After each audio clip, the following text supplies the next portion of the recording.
Assalamualaikum warahmatullahi wabarakatuh. Salam sejahtera untuk semuanya. Saya Pak Ali dari Insight Chamber. Sekarang kita sampai pada pembelajaran 1 subtema 3 ya.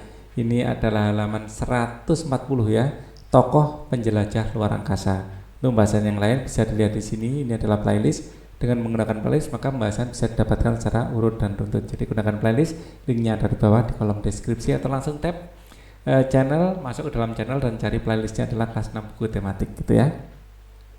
Kita akan mulai kerjakan sekarang ya. Kita baca subtema 3, tokoh penjelajah luar angkasa ya. Tokoh penjelajah angkasa luar.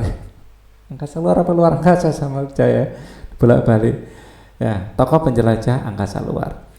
Tahukah kamu bahwa perkembangan ilmu pengetahuan dan teknologi yang kita alami dan nikmati saat ini diawali oleh penemuan-penemuan yang dilakukan para ilmuwan. Lihatlah sekelilingmu, semua alat yang kamu gunakan adalah hasil penemuan dan pengembangan teknologi dan ilmu pengetahuan.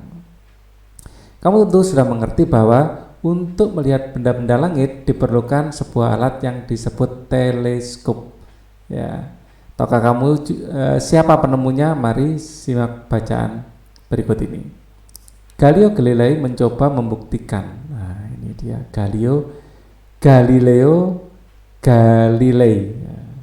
Galileo Galilei. Pasti kamu pernah mendengar nama Galileo Galilei. Ia adalah seorang ilmuwan asal Italia, kelahiran 1564 ya. Sumbangan penemuannya memberi banyak pengaruh pada dunia ilmu pengetahuan. Galileo tidak selalu menjadi penemu, tetapi ia dapat menggunakan sebuah penemuan untuk menghasilkan penemuan besar lainnya. Jadi mengembangkan ilmu yang sudah ada.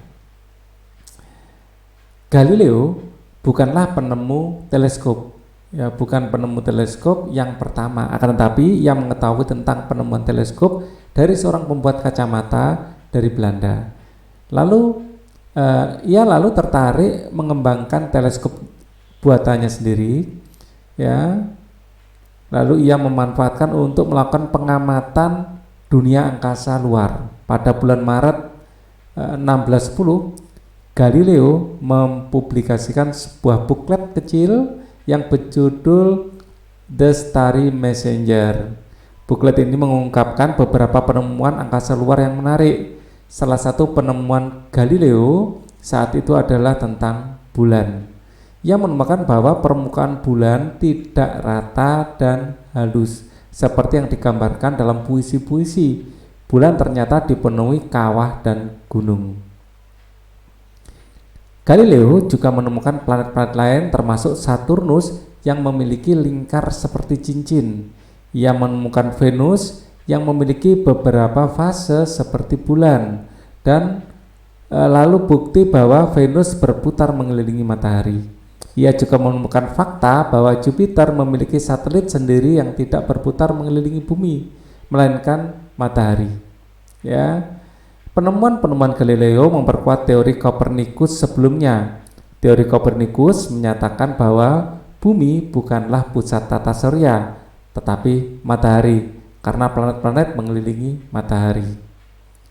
Pada zamannya, Galileo sempat dicerca dan ditentang berbagai pihak karena penemuan-penemuannya.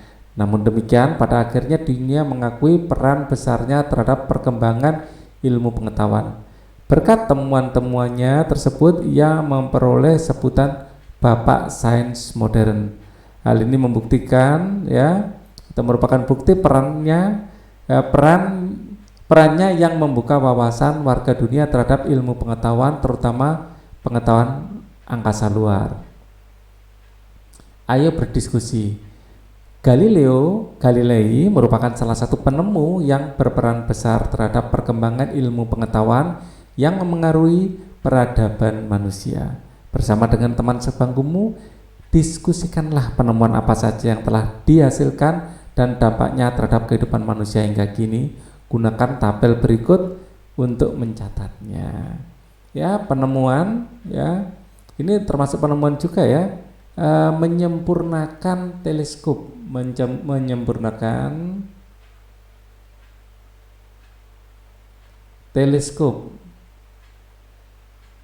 Ya, ke penyempurnaan teleskop ini dampaknya jangan dikasih garis dulu ini adalah mengamati permukaan bulan, ya, mengamati permukaan bulan ternyata beda dengan yang di bayangan orang, ya, mengamati permukaan bulan, ya, kemudian menemukan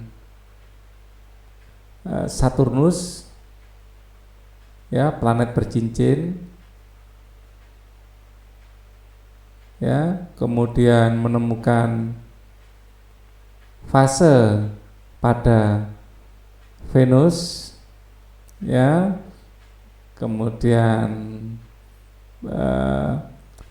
mendukung teori Kopernikus tentang heliosentris, teori heliosentris, mendukung, ya, teori Kopernikus, ya, tentang heliosentris, ya, bahwa planet-planet mengelilingi matahari, planet mengelilingi matahari. Sebelumnya bumi dianggap sebagai pusat, semua bintang, matahari, bulan mengelilingi bumi.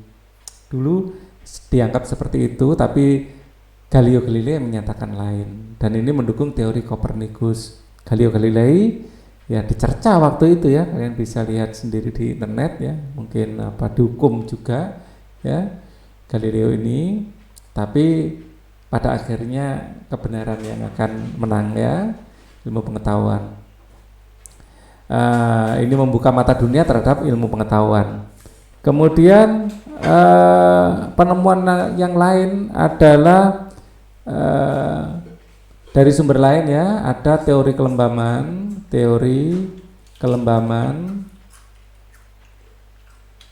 ya, teori kelembaman ini menyatakan benda cenderung diam atau bergerak, ya, jika tidak ada gaya yang menggerakkan atau membuat diam. Nah, ini dampaknya sebagai dasar hukum Newton 1, ya, dasar hukum Newton 1 atau hukum 1 Newton, ya, dasar hukum 1 Newton. Hukum 1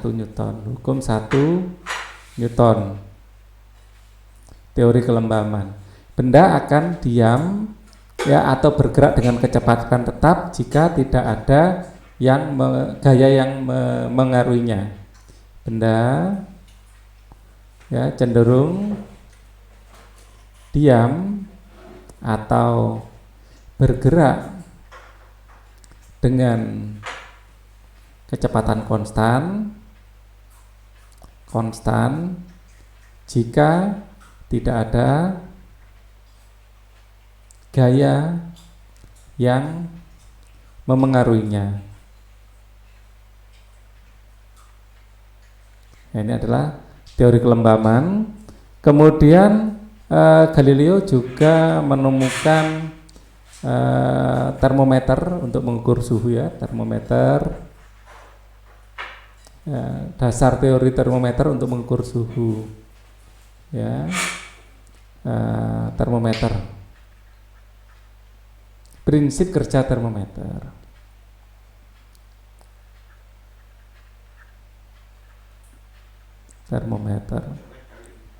Ya, akhirnya ditemukan berbagai macam ukuran termometer untuk mengukur suhu, ya, mengukur suhu.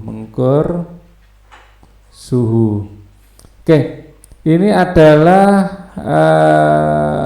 penemuan-penemuan Galilei, ya. Oke, oh, masih ada tempat ternyata di sini, ya. Oke, kita lanjutkan ke sini. Buatlah beberapa pertanyaan tentang bacaan di atas atau tentang hal-hal yang ingin kamu ketahui lebih dalam. Tuliskan pertanyaanmu dalam kotak yang tersedia berikut ini. Pertanyaan pertama, ya, sebelum Kopernikus, teori apa yang diyakini oleh para ilmuwan zaman itu sebelum ya teori heliosentris? Teori apa yang diyakini ya ilmuwan di zaman itu? Di zaman itu ya. Kemudian misalnya bagaimana reaksi masyarakat mendengar teori heliosentris? Bagaimana reaksi masyarakat ya terhadap teori heliosentris? Nah, dulu kan menolak ya jawabannya. Terus kemudian bagaimana reaksi masyarakat setelah mengetahui permukaan bulan yang sebenarnya? Bagaimana reaksi masyarakat setelah mengetahui permukaan bulan? Nah, apakah penemuan lain yang dimiliki oleh Galileo Galilei misalnya, apakah penemuan lain yang dimiliki Galileo Galilei? Nah, ini pertanyaan-pertanyaan ya tentang luar angkasa. Apakah mungkin manusia hidup di bulan? Nah, seperti itu ya. Mungkinkah manusia hidup di bulan? Mungkinkah manusia hidup di bulan? Nah, ini adalah pertanyaan-pertanyaan yang mungkin perlu dijawab. Misalnya, iya, mungkin itu kenapa? Misalnya tidak mungkin, kenapa? Ya, tukarkan pertanyaanmu dengan temanmu dan mintalah mereka untuk membantu menemukan jawabannya. Ya, kalian bisa browsing di internet ya. Jika belum ada jawabannya, tempelkan pertanyaan tersebut di papan tulis untuk didiskusikan dalam kelas. Salah satu manfaat yang ditemukannya teleskop ya adalah mengetahui keberadaan benda-benda langit di luar angkasa. Penemuan ini kemudian diikuti dengan penemuan-penemuan lain yang menyadarkan manusia bahwa alam semesta sangatlah luas. Manusia memahami bahwa ada banyak galaksi di luar sana dan tata surya kita hanyalah salah satunya. Ya, galaksi aja sudah banyak. Galaksi Bima Sakti kita ya sangat besar dan tata surya itu hanya sebagian kecil di dalam galaksi ini. Ya.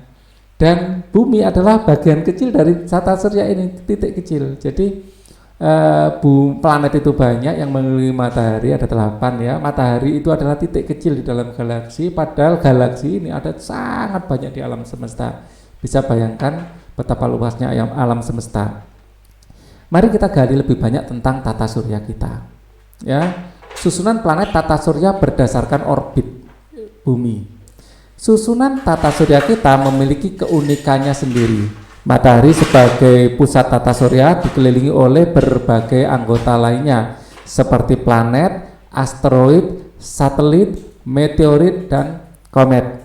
Salah satu benda langit yang menarik adalah komet. Komet merupakan salah satu benda langit yang memiliki inti dari batu dan air. Inti komet ya jadi padat ya, jadi batu dan air ini airnya mungkin juga beku di sana ya. Inti komet terbungkus ya dalam surai gas dan debu. Setiap kali komet mendekati matahari, materi-materi dalam inti komet akan menguap dan membentuk bola gas kebiru-biruan dan ekor yang berwarna putih. Materi tersebut terdiri dari debu sepanjang jutaan kilometer. Oleh karena itu bentuknya yang demikian orang Yunani menyebutnya sebagai si rambut panjang yang dalam bahasa Yunani si rambut panjang ya yang dalam bahasa Yunani. Ya, semua benda langit di atas melakukan perputaran. Ini habis halaman berapa ini? Halaman 142. Ya. Di sini kok kelihatannya kayak terputus gitu ya. Di sini halaman ya enggak terputus sebenarnya ya. Oke, yang dalam bahasa Yunani kok kelihatan nggak dilanjutkan. Ya sudah. Oke ya. Semua benda langit di atas melakukan perputaran mengelilingi matahari sebagai pusat tata surya. Mereka mengelilingi dalam jalurnya yang disebut sebagai orbit. Ya. Nah, berdasarkan orbit bumi terhadap matahari, terdapat beberapa planet yang berada di dalam orbit bumi. Planet yang berada di dalam orbit bumi disebut dengan planet inferior. Ya, jadi di dalam orbit bumi yang lebih kecil dari orbit bumi disebut planet inferior, yang termasuk planet inferior tentu saja adalah Merkurius dan Venus ya, Merkurius dan Venus. Yaitu Merkurius dan Venus. Sedangkan planet-planet yang berada di luar orbit bumi ya disebut dengan planet superior. Ya. Planet superior berarti mulai Mars sampai Neptunus, yaitu Mars, Jupiter, Saturnus, Uranus dan Neptunus. Oke, berdasarkan bacaan di atas, jawablah beberapa pertanyaan berikut ini. Jelaskan persamaan dan perbedaan antara komet dan planet. Ya, persamaan ya, sama-sama memiliki inti batu ya, sama-sama benda padat, sama-sama persamaan ya, sama-sama. Kalau persamaan nggak usah batas ya, ya. Terdiri dari batu ya, terdiri ya dari ya materi ya, batuan es dan gas ya, batuan ya, es dan gas ini sama ya. Kemudian sama-sama mengorbit matahari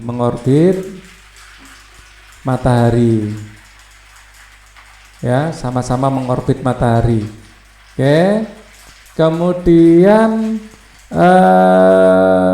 kalau perbedaan komet memiliki ekor ya, memiliki ekor yang merupakan debu dan gas, memiliki ekor yang ya, merupakan ya debu dan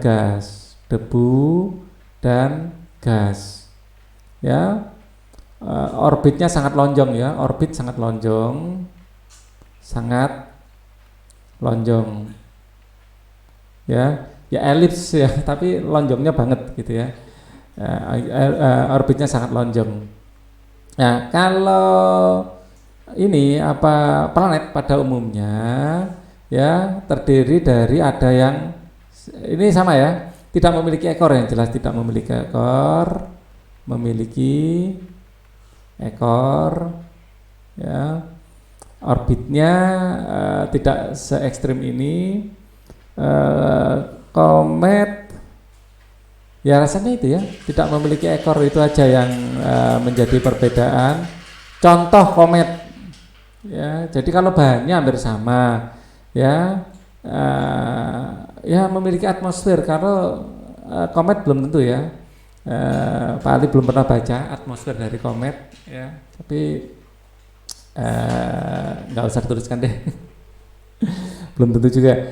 Oke, contoh komet ya, di sini Pak Ali punya beberapa catatan. Di sini contoh komet adalah komet Halley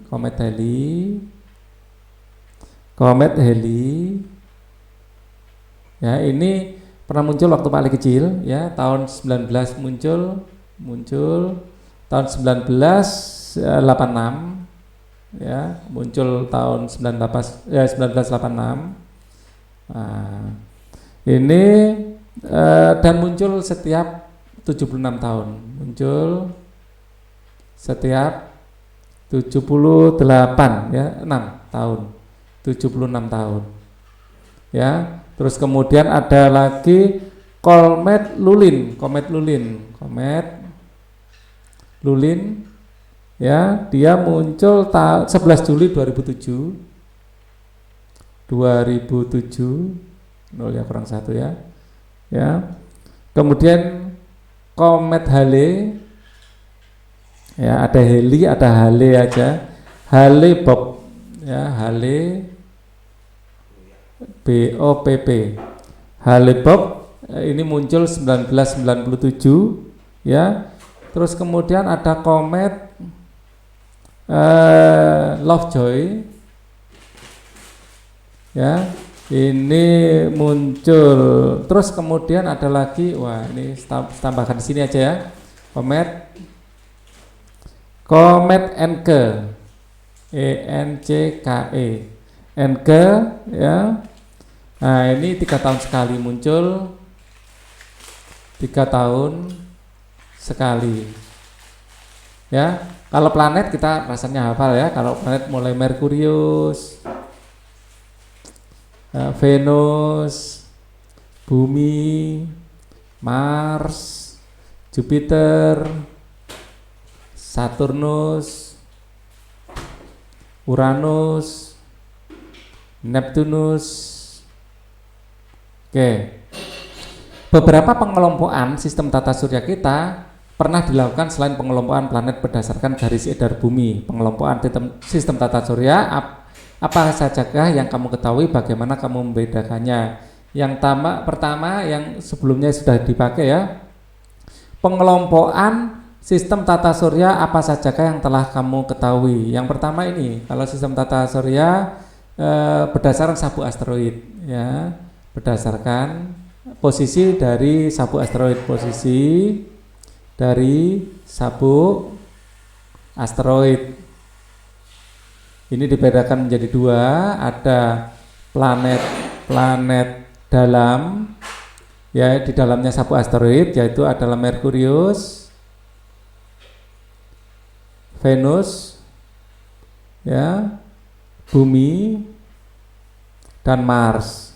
Dan planet luar ini ada Jupiter, Saturnus, Uranus, dan Pluto.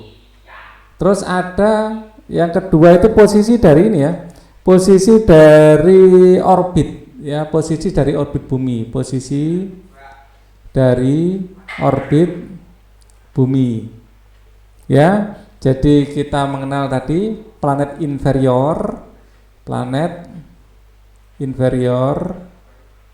yaitu Merkurius dan Venus. Dan yang kedua adalah planet superior,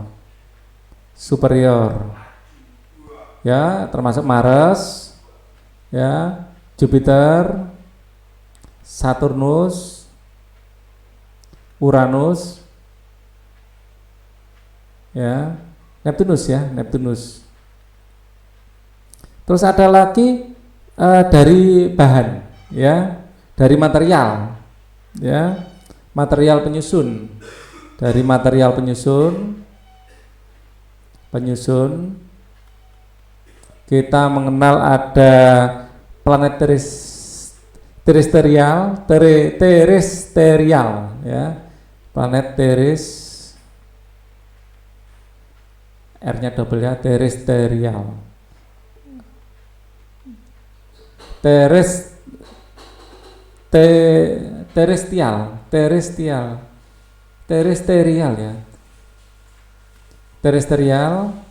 ya, lupa terus tulisannya gimana. Terestrial adalah planet yang terdiri dari batu-batuan, ya, dia planet relatif kecil,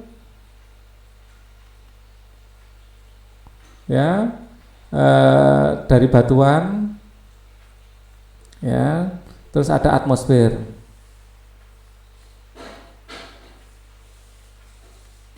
ya. Kemudian planet Jovian, ya, Jovian ini relatif besar, ya, dari gas, ya, atau cair, ya, ukurannya sangat besar intinya. Apa lagi ya?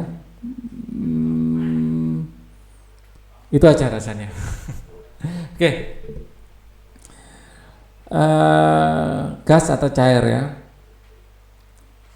Bersama dengan teman sekelompokmu, lihatlah kembali model sistem tata surya yang telah kamu rancang sebelumnya. Berdasarkan pemahamanmu tentang pengelompokan di atas, gunakan bahan atau alat yang dapat membantumu untuk menunjukkan jenis planet berdasarkan garis edar bumi yang telah kamu pelajari kali ini.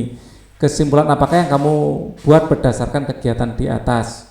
Ya, sekali lagi bersama kelompokmu, lihatlah kembali model sistem tata surya yang telah kamu rancang sebelumnya. Ya, berdasarkan yang kita rancang sebelumnya ya, yang pakai perbandingan itu berdasarkan pemahamanmu tentang pengelompokan di atas.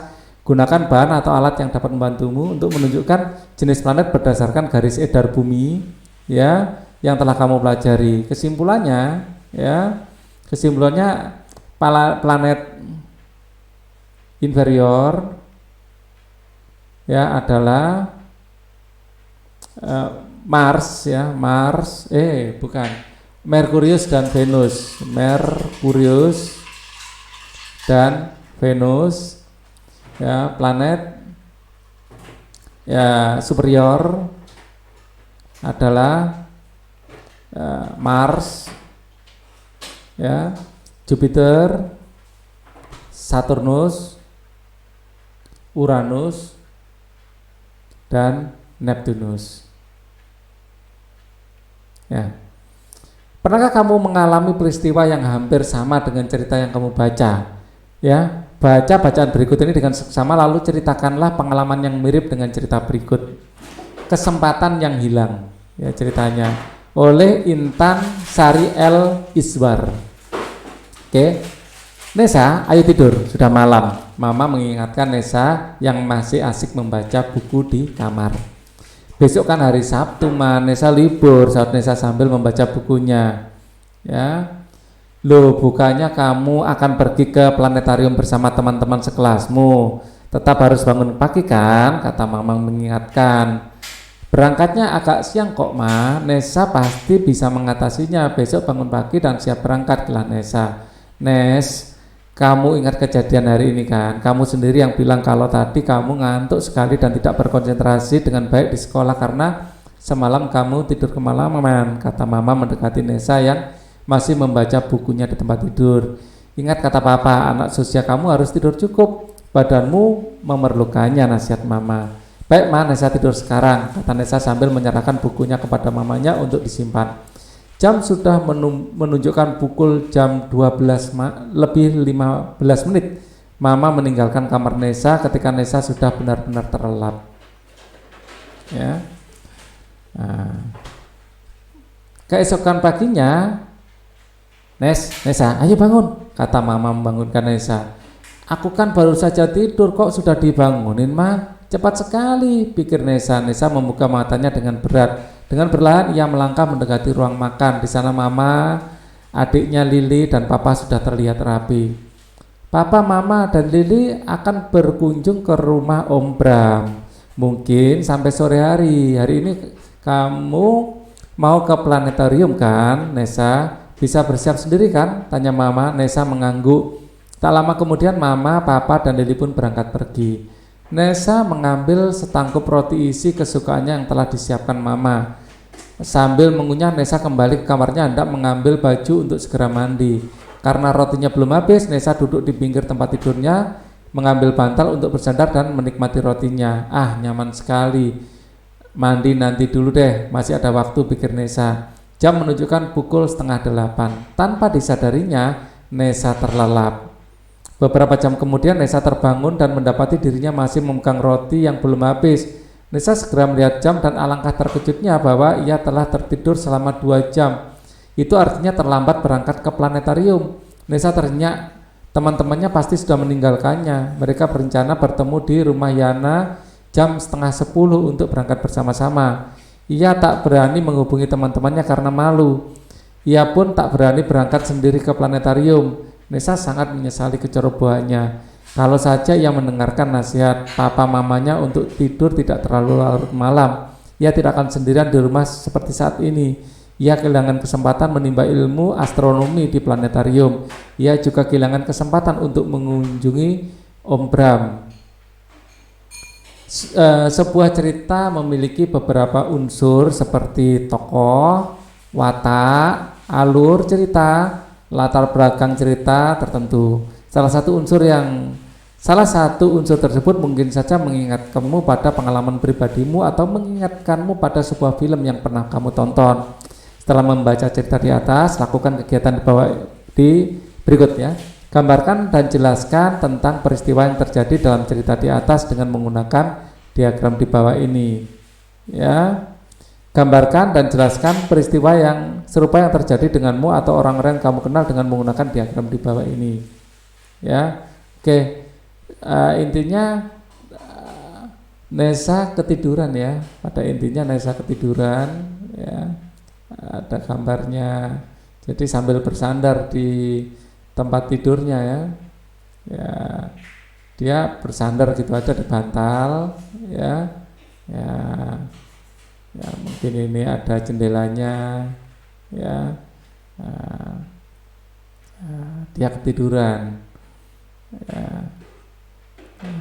masih sambil memegang roti lagi, ya. Di sini jamnya sudah menunjukkan hampir pukul 10 ya, terlambat ya. Nah, karena tidur kemalaman, tidur terlalu malam, Nesa ya kehilangan kesempatan untuk belajar di planetarium dan ya ke rumah Om Bram. Dia malah harus di rumah sendirian. Harus di rumah sendirian.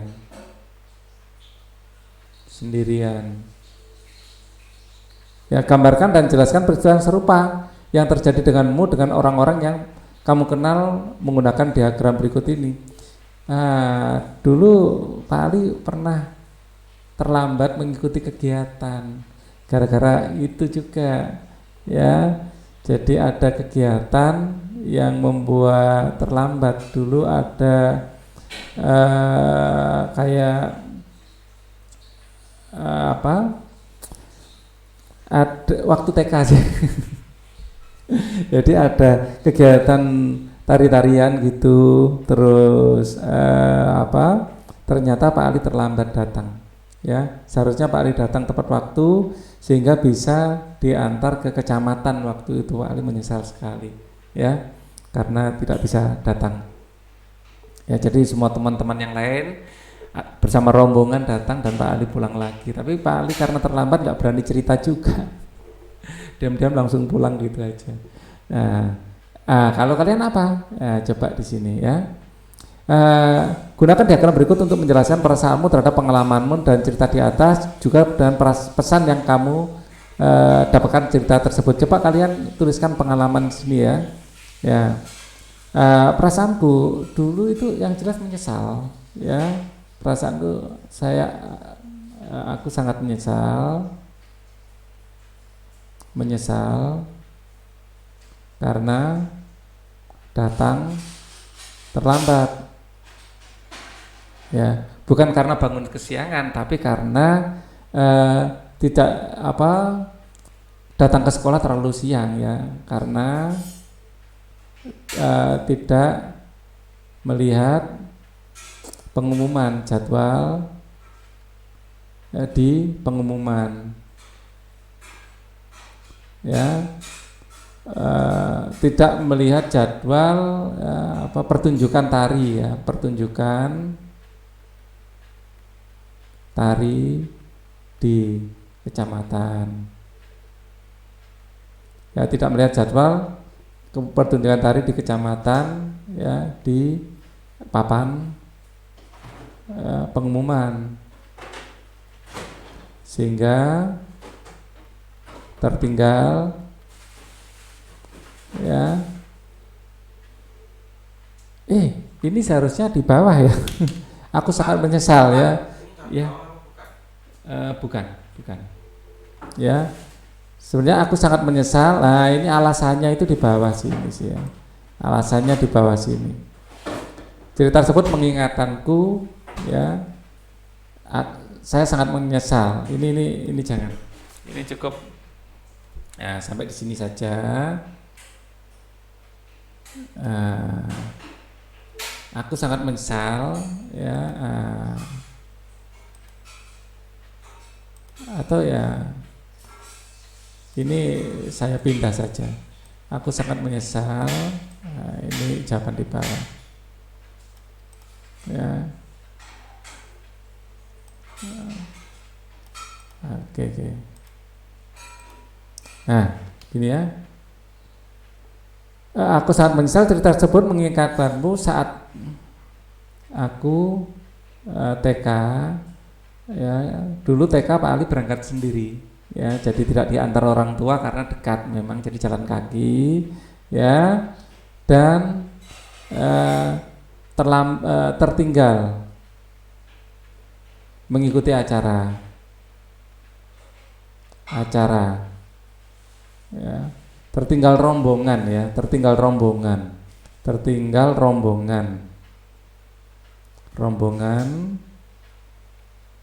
ya, rombongan ya, karena tidak melihat jadwal pertunjukan tari di kecamatan di papan pengumuman ya, sampai ini aja biar kalimatnya bagus. Nah, ini kisah nyata benar. Dan dulu menyesal sekali waktu kecil itu. Nah, ceritakanlah pengalaman yang berhubungan dengan cerita fiksi di atas kepada teman-temanmu. Juga ceritakan pesan yang kamu dapatkan dari perasaanmu terhadap pengalaman cerita di atas dengan berbagi cerita. Ada di luar. Kamu ambil. Ya, dengan berbagai cerita yang kamu dapatkan, kamu pun dapat belajar dari pengalaman orang lain. Ya, ayo renungkan. Menurutmu mengapa manusia melakukan usaha-usaha penemuan sesuatu yang baru dan apa manfaatnya? Ya, menurutmu mengapa manusia melakukan usaha-usaha menemukan sesuatu yang baru? Karena rasa ingin tahu ya. Pertama karena rasa ingin tahu.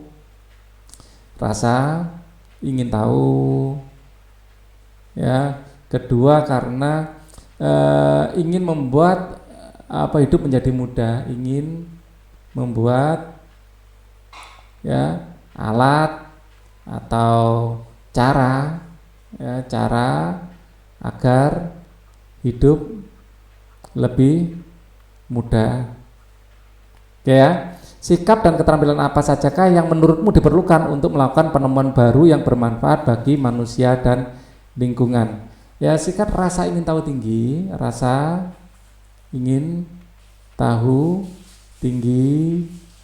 ya. Terus kemudian sportivitas, ya, kejujuran, ketelitian,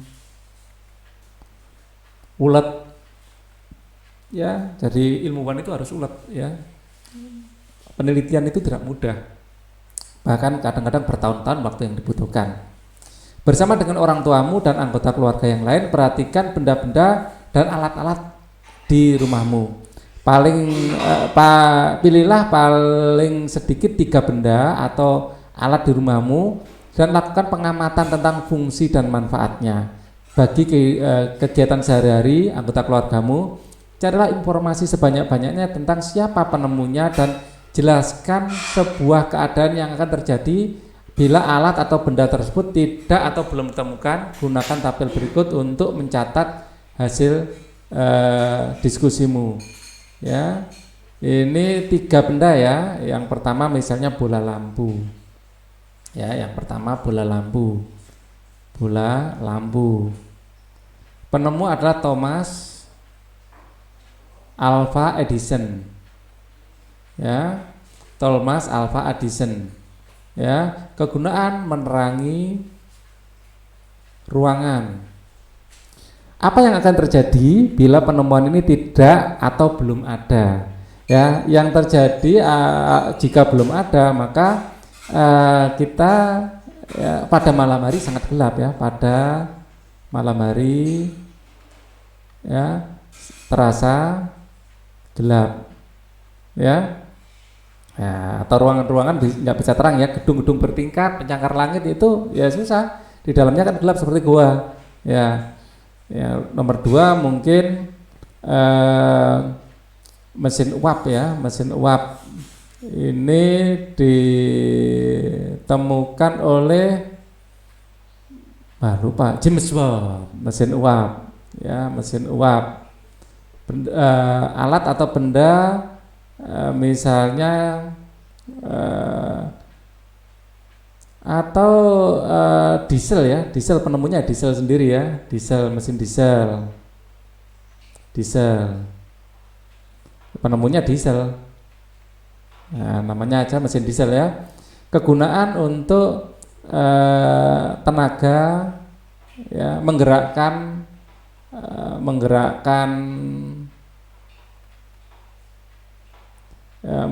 ini apa, menggerakkan kendaraan ya, transportasi tidak akan selancar sekarang ya, pengiriman barang akan lama, pengiriman barang akan lama. Kemudian pesawat terbang ya, Wright bersaudara ya, Wright bersaudara, ada 2 orang bersaudara ya, Oliver Wright sama siapa lupa saya, Wright juga. Kegunaan untuk pesawat terbang untuk kendaraan ya, antar kendaraan yang bisa terbang ya, untuk kendaraan alat transportasi ya, udara, transportasi udara. Tanpa alat itu ya, kita akan kesulitan jika pergi ke luar negeri, akan kesulitan jika ya ke luar negeri ya, jika bepergian yang sangat jauh ya, bepergian yang sangat jauh. Oke, kita akan lanjutkan lagi nanti pembelajaran 2 di video berikutnya. Thank you for watching. Wassalamualaikum warahmatullahi wabarakatuh.